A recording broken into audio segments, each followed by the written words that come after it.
자, 여러분, 누가 예수를 죽였을까요? 예수를 십자가에 못 박은 가장 근본적인 책임이 있는 사람은 누구일까요? 빌라도일까요? 상당히 혐의가 있죠. 로마 군인들일까요? 실제적으로 십자가 위에 예수님을 매달기 전에 그 손과 발에 못을 박고 옆구리에 창을 찌른 자들은 로마 군인들이었으니까요. 예수를 끌고 가서 빌라도에게 재판받게 하고 로마 군인들에게 넘겨주어 이렇게 채찍질하고 십자가에 못 박게 만든 유대교의 종교 지도자들이었을까요?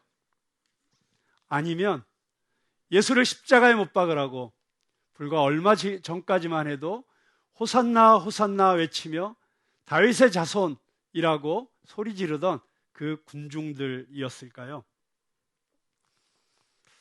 지난 2000년 동안의 서구 역사 가운데 아마 가장 핍박을 받고 순환을 겪은 민족은 유대인들일 것입니다. 그들이 그런 어려움을 겪었던 가장 큰 이유 가운데 하나는 로마 제국이 기독교를 국교로 만든 이래로 유럽 전체가 기독교화되면서 유대인들을 예수를 죽인 민족이라는 이유로 핍박하게 된 이유가 가장 컸습니다. 소위 안티세미티즘이라고 하는 반유대주의를 연구한 책들이 그 반유대주의의 뿌리를 연구해 보니 예수를 십자가에 죽인 민족이라고 하는 그 혐의 때문에 그렇게 핍박을 했다는 결론을 내리고 있습니다. 자, 그렇다면 정말 예수를 십자가에 못 박은 책임이 유대인들에게 있는 걸까요? 그렇지 않다고 주장하는 또 많은 주장들을 우리는 접할 수 있습니다. 제가 읽은 책 중에 가장 리얼하게 거의 현대의 BBC 다큐멘터리 수준의 그런 정확성과 정밀도를 가지고 예수 그리스도가 잡혀서부터 처형당하고 부활한 아침까지의 그 모든 이야기를 정말 세밀하게 재구성한 책이 존 도미닉 크로상이라고 하는 캐톨릭 신부의 Who Killed Jesus? 누가 예수를 죽였는가라는 책입니다. 그 책의 마지막 결론에 대해서는 제가 결코 동의할 수 없지만 학문적으로는 정말 탁월한 저술입니다. 그 책은 예수의 죽음의 궁극적인 책임을 빌라도와 로마 군인들로 대표되는 로마 제국으로 돌리고 있습니다. 자, 그렇다면 피에 굶주린 성난 군중들, 자기들의 기득권을 지키는데 혈안이 된 종교 지도자들, 그저 자기의 임기 동안 아무 일도 일어나지 않기를 바라는 정치 지도자들, 예수 그리스도의 십자가의 죽음에 결정적으로 누가 가장 큰 책임이 있을까요? 이 질문을 염두에 두고 역사상 가장 드라마틱하게 인류의 역사를 바꾼 빌라도의 재판의 현장으로 우리가 함께 가보도록 하겠습니다. 여러분, 우리는 재판 하나가 한 시대의 흐름을 바꾸고 역사의 방향에 엄청난 영향을 줄 수 있다는 것을 알고 있습니다. 그래서 모름지기 재판관이라고 한다면 자기 자리를 걸고 심지어 목숨을 걸고 가장 정의로운 판단을 해야 하는 사명이 있는 줄을 우리는 알고 있습니다. 더 크게 말하면 사법 정의가 살아있어야 선진국이 될 수 있고 그 사법 정의가 제대로 실현이 되어야 모든 사람들이 평화를 누리면서 살 수 있기 때문에 그것이 이루어지지 않는 나라가 얼마나 어려운지를 또 우리는 생생하게 볼 수 있다고 생각합니다.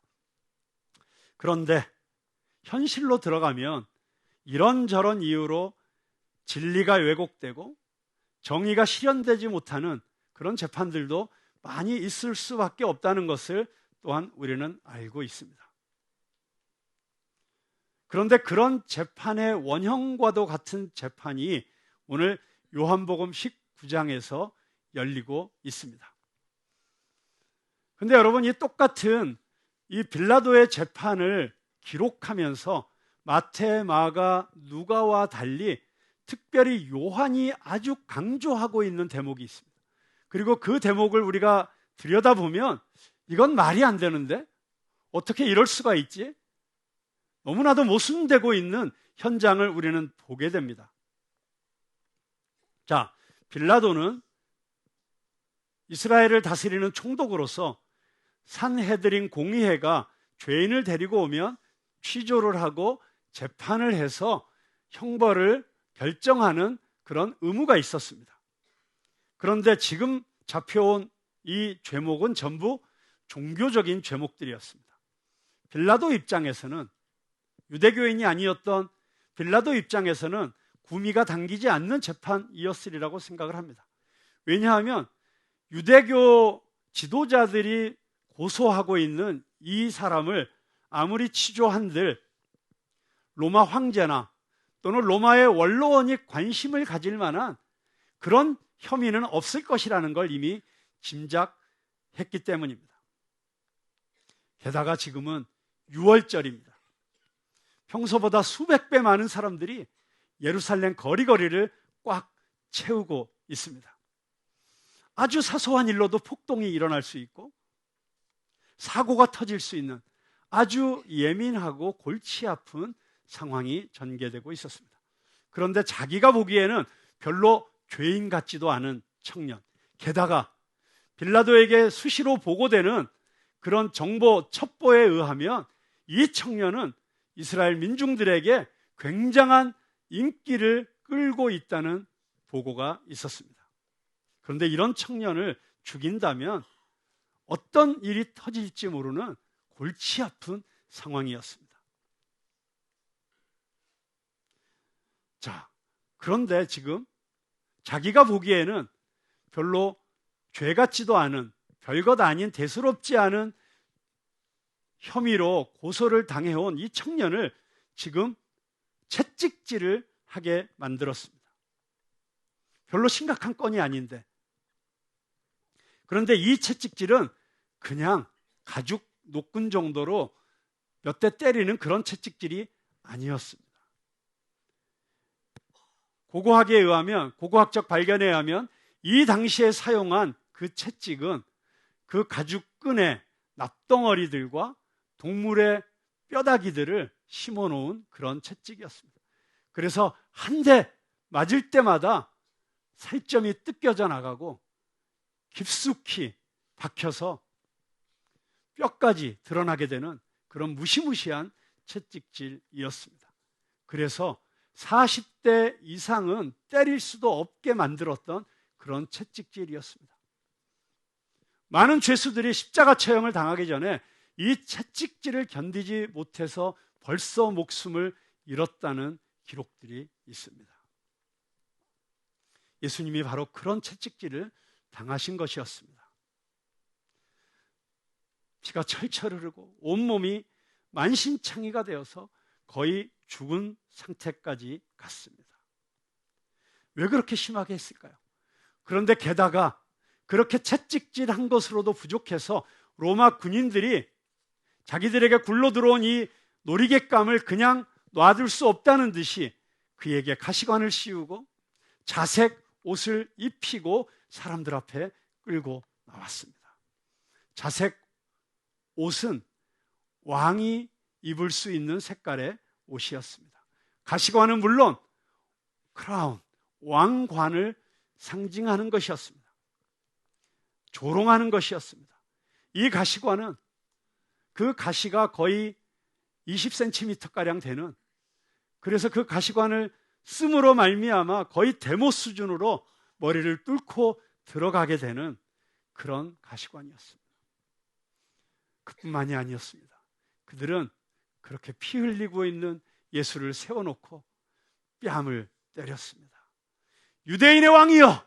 하면서 뺨을 때렸습니다. 게다가 침을 얼굴에 뱉었습니다. 조롱하고 때리고. 자, 그런데 이렇게 처참하게 채찍질을 하고 조롱했던 예수를 밖으로 데리고 나와서 빌라도는 이렇게 얘기합니다. 4절에 보니까 내가 그에게서 아무 죄도 찾지 못한 것을 너희로 알게 하려 함이로라. 여러분, 빌라도는 지금 이 사람에게 아무 죄가 없다고 선언하고 있습니다. 여러분, 로마가 어떤 나라입니까? 현대 법학자들조차도 고대 로마의 법령을 연구할 정도로 법이 발달된 나라였습니다. 그 법을 철저하게 지키는 나라였습니다. 그런데 그런 나라에서 함부로 이렇게 사람을 다룰 수는 없는 일이었습니다. 이 정도로 사람을 반 죽도록 때려놓고 나서 이 사람은 죄가 없다. 여러분, 이게 말이 되는 일입니까? 만약에 정말 죄가 없었다면 이렇게 때리지를 말았어야죠. 말도 안 되는 일입니다. 그런데 여러분, 이 앞뒤가 안 맞는, 말도 안 되는 이 상황을 자세하게 기록하면서 요한이 우리에게 말하고자 하는 것이 무엇일까요?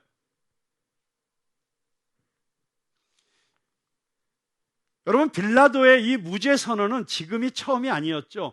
요한복음 18장 38절, 바로 이 전장에 보면 첫 번째 무죄 선언이 등장합니다.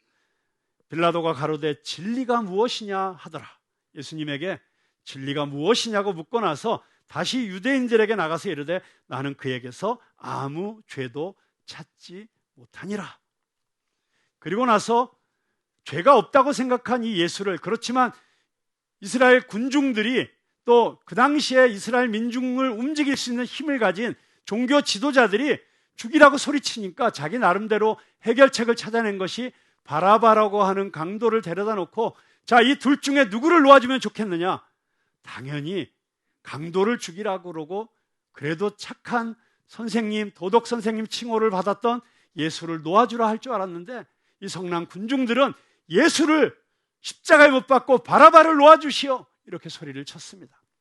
자기의 그 첫 시도가 실패하자 빌라도는 다시 예수를 채찍질하고 나서 4절에 보니까 다시 데리고 나와서 내가 그에게서 아무 죄도 찾지 못한 것을 너희로 알게 하려 함이로라, 이렇게 얘기했습니다. 자기가 혼자 나와서 죄가 없다라고 했을 때 다시 대제사장들과 대제사장들의 하속들이 그를 십자가에 못 박으시오, 없이 하소서 소리치니까 예수를 다시 밖으로 끌어낸 다음에, 자, 이 사람을 너희가 친히 데려다가 십자가에 못 박으라. 나는 그에게서 죄를 찾지 못하노라. 여러분, 정말 모순된 장면들이 번갈아 교차하면서 등장하고 있지 않습니까? 빌라도의 관정 안에서는 비참하게 예수님께서 매를 맞고 있습니다. 그런데 밖에 나와서 사람들 앞에서 빌라도는 이 예수에게는 죄가 없다라고 선언하고 있습니다. 그래서 이 정도면 놔줘도 되지 않겠느냐? 그런데 군중들은 계속 나무에 매달라고 소리칩니다. 왜요? 저가 하나님을 모독한 자이기 때문에, 하나님의 아들이라고 감히 자기 자신을 소개한 자이기 때문에. 여러분, 하나님의 아들과 딸이 맞으십니까? 그렇게 이스라엘에서 2000년 전에 얘기했으면 십자가에 못 박히시는 거예요. 어떻게 감히 하나님의 아들이라고 할 수 있어요? 이건 신성모독죄라고 생각해서 나무에 매달라고 했습니다. 왜냐하면 구약성경에 의하면 나무에 매달린 자는 저주받은 자이기 때문에 그에게 하나님의 저주가 내리기를 바라면서 십자가에 매달라고 소리치고 있었던 것입니다.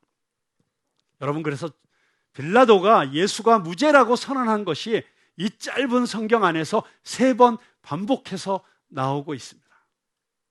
3번 반복한다는 것은 완전수를 뜻합니다. 더 이상 취조하더라도, 더 이상 시간을 끌더라도 다른 결론이 나올 수가 없다. 3번 무죄 선언한 것입니다. 그런데 여러분, 놀랍게도 지금도 예루살렘에 가서 올드시티, 동예루살렘은 다윗의 그 성의 그 성벽으로 둘러싸여 있고 그 성으로 들어가는 문으로 들어가야만 됩니다. 거기에 들어가면 예수님이 고난당하신 15곳의 그 유적지들이 있습니다. 그 길을 많은 성도들이 순례를 합니다. 그 중에 3번째 순례지가 바로 빌라도가 이 사람을 보라, 에케 호모. 그래서 에케 호모라고 하는 그 제목으로 사람들이 순례를 하는 곳이 있습니다. 이 사람을 보라. 이 사람은 무죄다. 이 사람을 보라. 그런데 왜 그가 이렇게 맞아야만 했을까요? 그가 왜 십자가를 져야만 했을까요? 여러분, 그런데 이런 역설적인 장면이 사실은 요한복음이 시작될 때부터 우리에게 소개되고 있습니다. 요한복음 1장에 보면 세례 요한이 사람들에게 회개를 선포하고 회개하기를 원하는 자들에게 세례를 주었습니다. 수많은 사람들이 날마다 요단강에 나와서 세례를 받았습니다. 그런데 그때 세례 요한은 자기에게 세례를 받기 위해서 나와오고 계시는 예수님을 발견하게 됩니다. 그때 그는 이 예수님을 향해서 뭐라고 선포합니까? 보라, 세상 죄를 지고 가는 하나님의 어린 양이로다. 거기에 이 사람을 보라가 이미 등장하고 있습니다. 요한복음은 시작부터 끝까지 계속해서 이 사람을 보라, 이 사람이 어떤 사람인지를 보여주는 7개의 표적을 소개하고 있습니다. 그러면서 계속해서 이분이 누구이신지, 그리고 에고 에이미, 나는 나다, 나는 빛이다, 나는 양의 문이다, 나는 생명의 떡이다, 이렇게 계속해서 에고 에이미를 선포하시는 그분을 바라보도록 초청하고 있는 책이 요한복음입니다. 그리고 그 요한복음이 가리키고 있는 그 모든 초점에 바로 이분이 계신 것입니다. 예수 그리스도. 자, 이분이 어떤 분이라고요? 세상 죄를 지고 가는 하나님의 어린 양. 자, 죄를 지고 가는 하나님의 어린 양은 이스라엘 사람들이 들었을 때 즉각적으로 떠오르는 양이 있었죠. 어떤 양입니까? 유월절 어린 양. 애굽에서 이스라엘 백성들을 구원하기 위해서 노예되었던 이스라엘 백성을 바로가 놓아주어야 하는데 놓아주지 않으니까 10가지 재앙을 내리는 장면을 우리는 너무나 잘 알고 있습니다. 그리고 그 마지막 장면은 애굽에 있는 모든 첫 소산, 장자를 죽이는 것이었습니다. 그런데 그날 밤 그 죽음의 신이 이스라엘의 동물과 사람을 포함하여 모든 첫 번째 난 존재들을 다 죽일 때 무사히 자기 큰아들의 죽음을 피한 자들이 있었죠.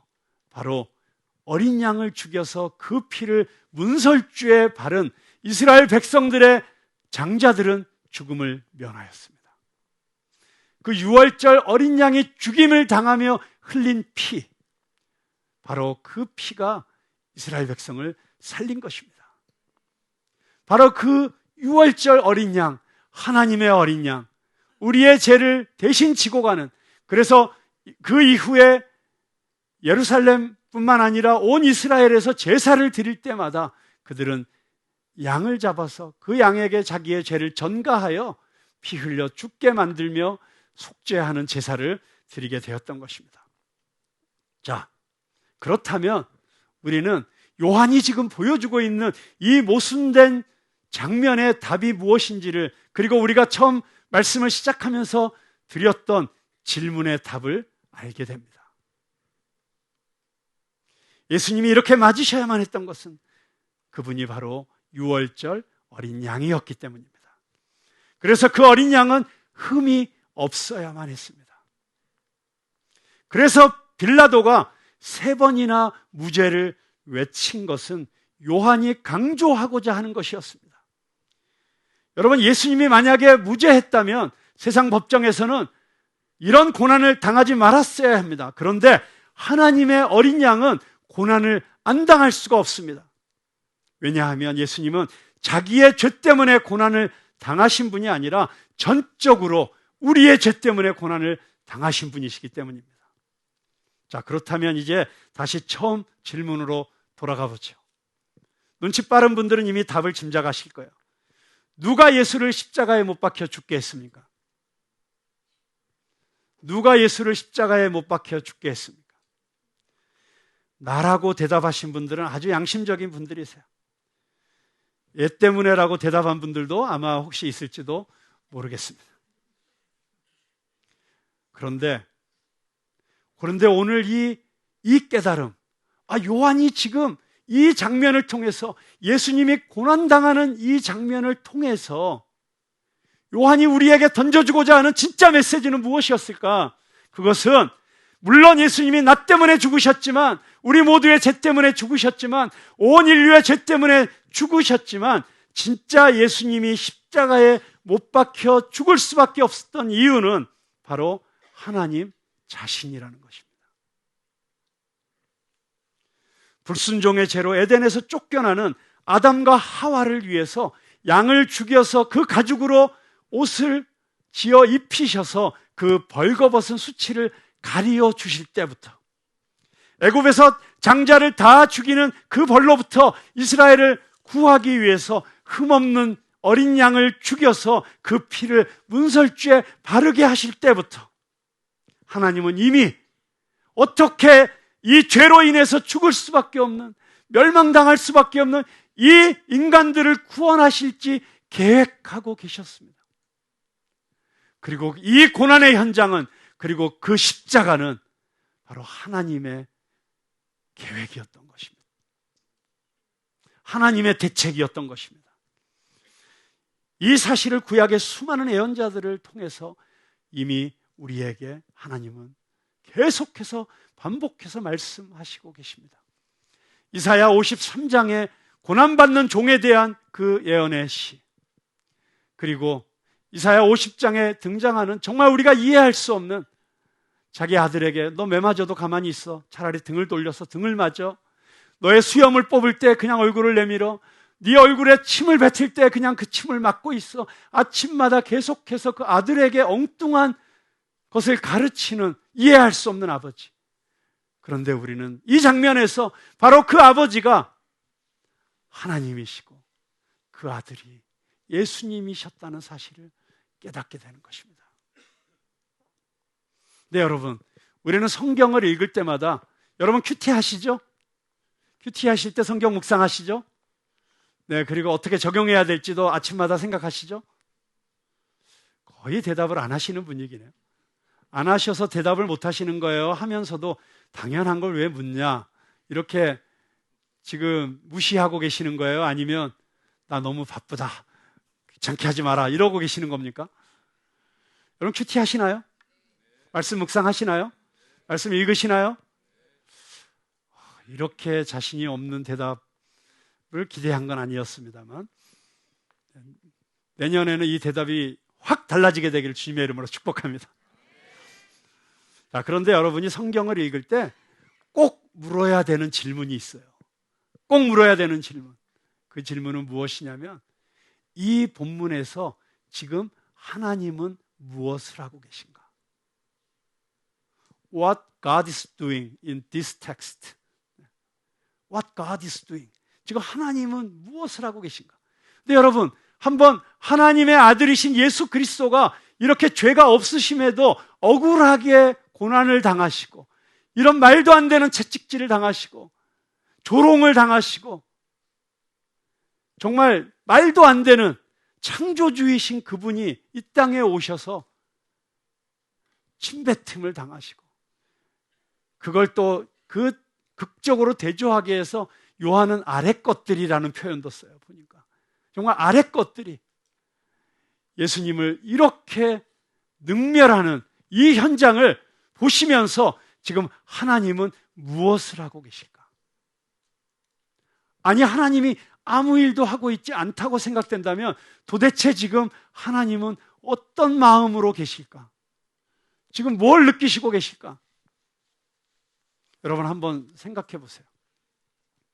여러분이 자기 자녀를 손을 잡고 데리고 가는데 느닷없이 길거리에서 어떤 엉뚱한 사람이 튀어나와갖고 쫙 때리고 달려갔다고 생각해 보세요.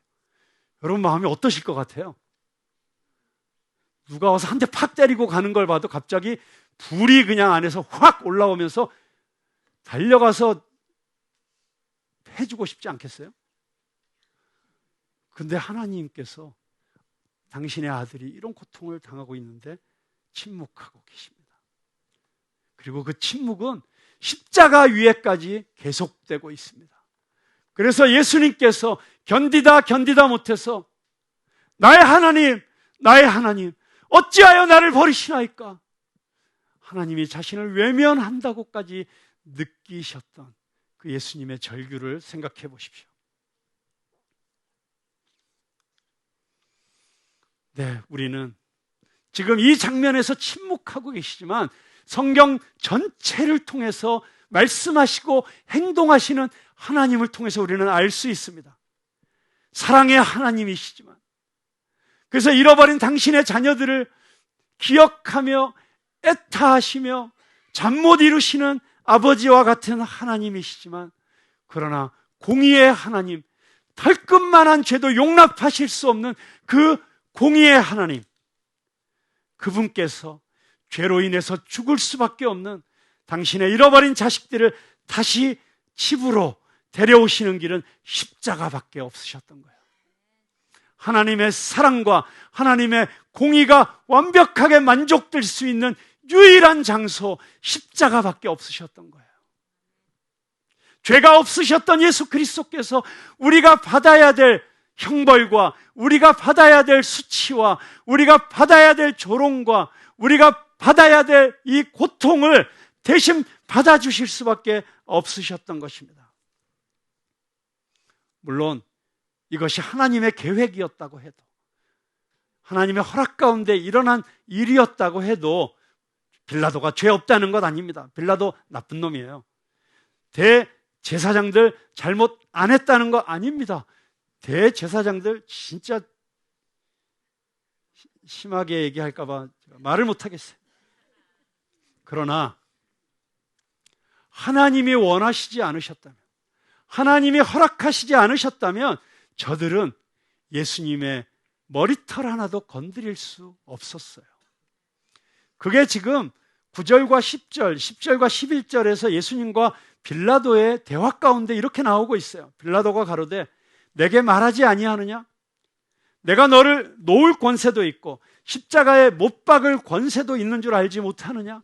네, 객관적으로 보기에, 인간적인 눈으로 보기에 빌라도에게 그런 권세가 있어요. 그 말 한마디에 예수를 처형할 수도 있고 석방할 수도 있어요. 그런데 예수님께서 뭐라고 말씀하십니까? 위에서 주지 아니하셨다면 나를 해할 권세가 없었을 것이다. 하나님께서 허락하신 거라는 거예요. 여러분, 빌라도에게 권세가 있었어요. 우리도 이 세상을 살다 보면 이 세상의 그런 권세들을 부닥치게 되는 경우가 많이 있습니다. 이 빌라도는 이 세상의 권세를 상징하는 것입니다. 그들이 힘을 갖고 있는 것 같아요. 돈의 힘도 있고 여론도 움직일 수 있는 힘도 있고 법적으로도 권위를 갖고 있는 것 같아요. 그래서 여러분들이 이 세상에서 살면서 이 세상의 힘을 가진 자들이 여러분을 공격하면 억울한 일을 당할 수도 있어요. 그들이 여러분들을 마음대로 갖고 놀 수 있고 마음껏 조롱하고 무시하고 침뱉고 짓밟고 심지어는 죽여버릴 수도 있다고 생각할 거예요. 그런데 여러분, 천만의 말씀입니다. 하나님이 허락하시지 않으면 이 세상은, 이 세상의 권세는, 이 사탄의 권세는 여러분을 털끝 하나도 건드리지 못할 것입니다. 여러분, 절대로 죽지 않아요. 아니, 죽었다가도 다시 살아나요. 그래서 여러분들이 어떤 이해할 수 없는 어려움과 고난의 풀무불을 통과하고 있다면 더욱 하나님께 가까이 가야 됩니다. 가까이 가면 갈수록 그 하나님의 사랑이 여러분을 감싸면서 여러분의 마음 가운데 확신이 들어야 합니다. 하나님이 나를 사랑하신다. 나를 사랑하시는 그 하나님이 지금 나와 함께 하신다. 그분이 나를 지켜줄 것이다. 그분이 나를 회복시켜 줄 것이다. 그분이 나를 다시 일어서게 할 것이다. 여러분, 이게 믿어지면 되는 겁니다. 이게 단지 여러분의 희망사항이 아니라, 희망 고문이 아니라 말씀이 여러분의 삶에 부딪혀서 성령께서 여러분의 심령 가운데 그 말씀의 씨앗을 심어주셔서 그것이 믿음으로 자라나게 되면 그 믿음이 불가능을 가능하게 할 것입니다. 그 믿음 때문에 도저히 움직일 수 없을 것 같은 산들이 이곳에서 옮겨 바다에 들어가라 하면 들어가는 일들이 일어나게 될 것입니다. 여러분, 그 믿음으로 그 사랑에 붙잡히면 되는 거예요. 여러분, 그 사랑이 믿어지면 사는 겁니다. 여러분, 지금 혹시 불안하십니까? 두렵습니까? 외로움에 치를 떨고 있습니까? 하도 사람들에게 상처를 받아서 마음이 이리저리 멍들다 보니 조금만 관계에 어려움이 오면 뒤통수가 뜨거워지고 가슴이 두근거려 화병처럼 느껴지는 그런 분들이 계십니까? 온전한 사랑이 두려움을 내어 쫓는다고 했습니다. 그 완전한 사랑은 오직 하나님만이, 십자가에서 나타난 그 하나님의 사랑만이 우리를 그렇게 채워줄 수 있습니다. 그 사랑이 나를 가득 채우면 그래서 불안이 사라져요. 자신감이 생깁니다. 이런저런 이 세상에서 이리 치고 저리 치여서 한없이 낮아진 나의 자존감이 다시 세워지게 됩니다. 여러분, 세상에서 제일 힘든 사람이 자존감은 낮고 자존심이 센, 쫀심만 있고 자존감은 없는 이런 사람이 제일 힘들다고 하잖아요. 자존감이 있으면 어떤 것도 여러분을 흔들어 놓을 수가 없습니다. 어떤 실패도, 어떤 어려움도, 어떤 말도 내 마음을 흔들 수 없습니다. 내 마음에는 강 같은 평화가 흐르게 되는 것입니다. 그래서 우리는 이 하나님의 음성을 계속해서 들어야만 합니다. 여러분, 믿음은 들음에서 난다고 했습니다. 내가 너를 사랑한다. 너는 내 사랑하는 아들이다. 너는 내 사랑하는 딸이다. 내가 너와 함께 할 것이다. 내가 나의 의로운 오른손으로 너를 지켜줄 것이다. 내가 불 가운데로 지날지라도, 물 가운데로 지날지라도 내가 너와 함께 할 것이고 낮의 해와 밤의 달이 너를 해치 못할 것이다. 왜냐하면 내가 너를 사랑하기 때문에. 여러분, 십자가에서 선포된 가장 강력한 메시지는 내가 너를 사랑한다. 얼만큼? 이만큼. 예수님이 두 팔 벌려 하나님의 사랑이 어느 만큼인지를 표현해 주신 것이 십자가입니다. 십자가는 우리를 향하신 하나님의 가장 강력한 호소입니다. 내가 너를 사랑한다. 내가 너를 사랑한다. 그 어떤 것도 흔들 수 없는 사랑으로 내가 너를 사랑한다.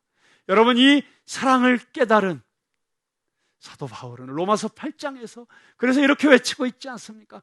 그 어떤 것도 높음이나 기쁨이나 죽음이나 권세나 그 어떤 것도 우리를 우리 주 그리스도 예수 안에 있는 하나님의 사랑에서 끊을 수 없으리로다. 그 귀절이 영어 성경에는 nothing이라고 표현 시작이 돼요. nothing.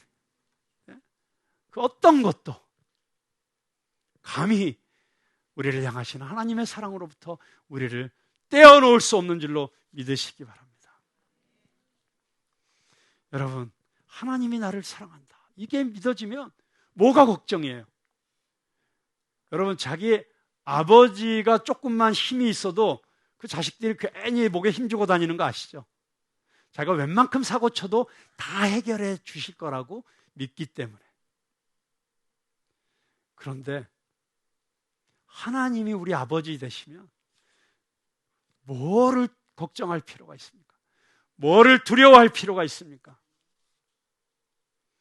그 사랑이 나를 가득 채우면, 그래서 나는 나 자신과도 화해할 수 있게 되고, 내 인간적인 생각으로는 그렇게 내가 미웠는데 나 스스로를 용납할 수 있게 되고, 여러분, 그게 폴 틸릭이라는 신학자가 존재의 용기라고 하는 그 책에서 이야기한 것 아닙니까?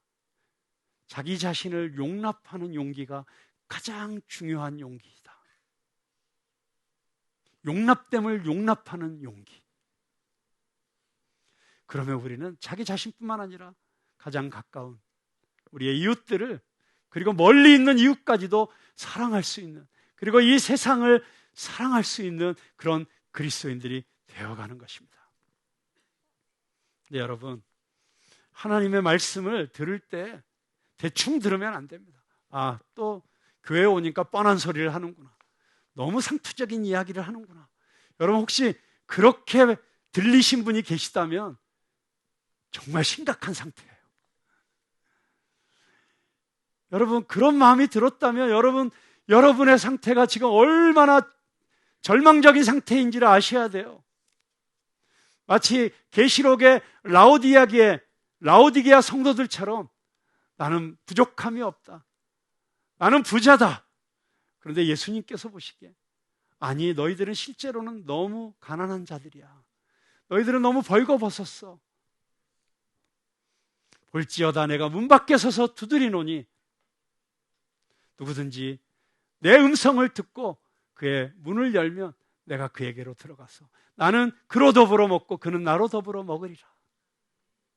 예수님께서 문을 두드리고 계신다고. 그런데 예수님의 문을 두드리고 계셨던 그 대상들이 불신자들이 아니었어요. 세상 사람들이 아니었어요. 교회 다니는 사람들이었어요. 교회를 오래 다녔다고 하는 사람들이었어요. 그런데 그들 안에 이미 예수님과의 친밀함도 사라졌고 예수님을 더 갈망하는 그 갈망도 사라진, 그러면서 하나님께서 우리를 사랑하신다는 이 이야기를 들으면서도 와닿지가 않는 그런 메마른 심령들 앞에서 문을 두드리고 계시는 거예요. 여러분, 여러분의 마음을 문을 여시기 바랍니다. 그리고 성령님을 초청하십시오. 그 예수님의 사랑을 내가 느낄 수 있도록.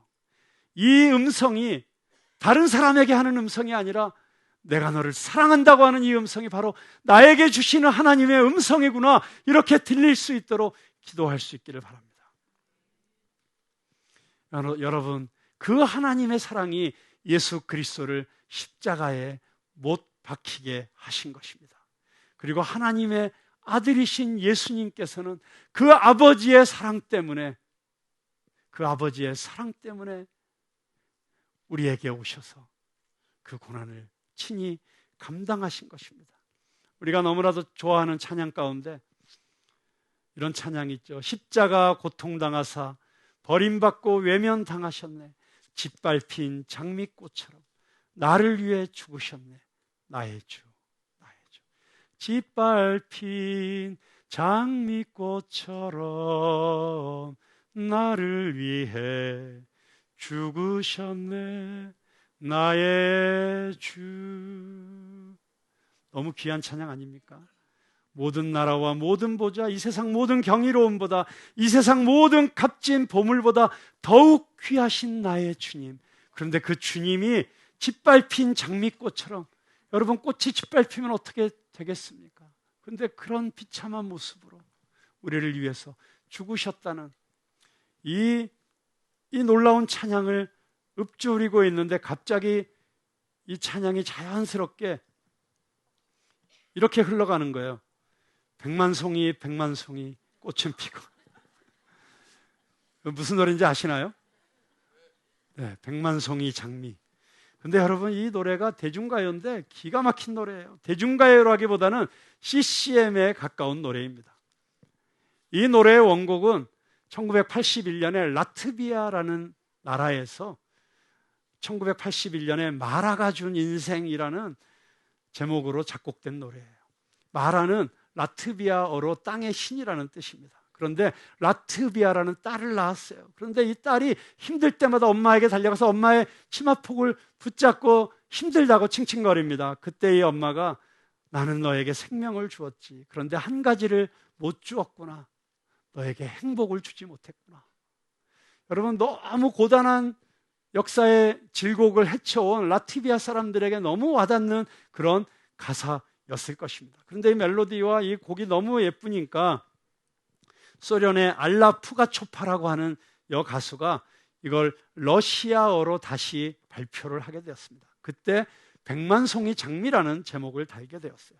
이 가사는 안드레이 보즈네세스라고 하는 사람이 이 가사를 썼는데, 이 사람이 이 가사를 쓰면서 염두에 뒀던 어떤 아주 아름다운 스토리가 있습니다. 한 가난한 화가가 있었어요. 근데 자기가 너무 좋아하는 여배우가 있었습니다. 짝사랑하는. 근데 어느 날 그 여배우가 자기 마을에 왔다는 거예요. 그 여배우가 장미꽃을 너무나도 좋아한다는 사실을 알았던 이 화가는 그녀를 행복하게 해주고 싶어서, 물론 그녀는 자기의 존재를 알지도 못하지만 자기 집을 팝니다. 자기의 모든 화구를 다 팝니다. 그렸던 모든 그림을 다 팝니다. 심지어는 돈이 부족해서 자기 피도 팝니다. 그렇게 판 돈을 가지고 100만 송이 장미꽃을 호텔 앞 광장에 가득 뿌려놓습니다.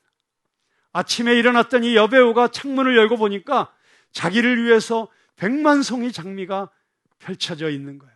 그 모습을 보면서 이 마을에 어떤 부호가 나를 위해서 이런 일을 했구나 생각하고 너무나도 감격해서 환하게 웃습니다. 그런데 자기의 존재를 드러낼 수 없었던 이 가난한 화가는 그렇게 환하게 미소 짓는 그녀의 얼굴을 마음속에 담습니다. 그녀는 그날 떠나갔지만 그 화가는 평생 그녀의 행복한 얼굴을 기억하면서 살았다고 하는, 어떻게 보면 참 비극적인 사랑이죠. 고백 한번 해보지 못한 운명적인 사랑.